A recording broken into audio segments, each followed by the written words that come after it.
An investigation triggers changes at the state's computer crimes lab. Our investigation exposed major flaws in the Texas Department of Public Safety's handling of electronic evidence. I don't really want anybody who could do anything like that, who could go into that dark place in their soul around something so innocent as a child. Well, in 2009, KXAN first told you about a Marble Falls school bus driver under investigation for child pornography. Evidence in that case sat on the shelf for 2 years, delaying the bus driver's arrest while he continued to shuttle children to and from school. Well, since our report, DPS officials took steps to get rid of a big backlog and streamline the process.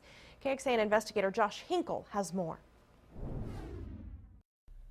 3 years, and this is what it took to cut that computer forensics backlog. $287,000, 2 new staff members, and 6 new workstations. Because of those additions, the backlog went from 45 cases in 2009 to just 16 today. And the average wait time went down too, from a year to just 3 months. The Department of Public Safety says there's still room for improvement, especially when that caseload keeps going up. The town of Lockhart is one of those places small enough to need some big help when it comes to computer crimes. That's the one vulnerable position, is the children. When you see the things that happen to children, and it really gives you that extra drive to try to do things right. Mike Loomis is police chief here, and as a grandfather, he takes special concern with cases involving kids. There's literally thousands of text messages. Last year, his department began investigating this man, Thomas Knox, a coach at the local high school.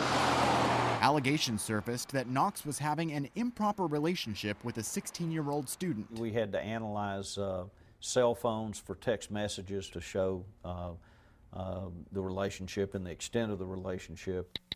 Police needed to look at cell phones and computers of the coach and student. But because the department doesn't have its own resources, they shipped the electronics to the DPS crime lab for analysis. Some photographs that were exchanged, and then some of those photographs and emails that were saved to a computer. So basically, DPS helps you make your case. Absolutely, absolutely. On some cases, they absolutely make the case. It goes from a case that we wouldn't be able to prove to a jury until one that the jury's not going to be out for very long. The Caldwell County District Attorney's Office is now preparing for the coach's trial. It had the necessary evidence back in exactly 3 months, a noticeable improvement from not long ago. One way to eliminate the backlog, I would think, is to increase their funding. We would love to see that. That can only help to serve the community better in order to get some of this evidence to court quicker. So what's the next step? We'll work with the legislature to deal with the expected growth in this area, both in terms of volume and the technological advances that we shall see. In the 3 years since making changes, the DPS Crime Lab has taken on nearly 240 cases. Almost a third of those were from right here in Central Texas. The fear is they're out there offending the whole time that you're trying to put your case together. Chief Loomis says he doesn't know how Knox's trial will play out, but one thing is certain. Speed is crucial in a case like this. Absolutely, the faster the better. Following up with Thomas Knox, in Caldwell County, he faces charges of an improper relationship with a student and also online solicitation of a minor. He also faces a string of charges for sexually assaulting a child related to that same case in neighboring Hays County. So where does DPS go from here? Officials say they'll work with lawmakers to determine the best way to keep up with this growing caseload.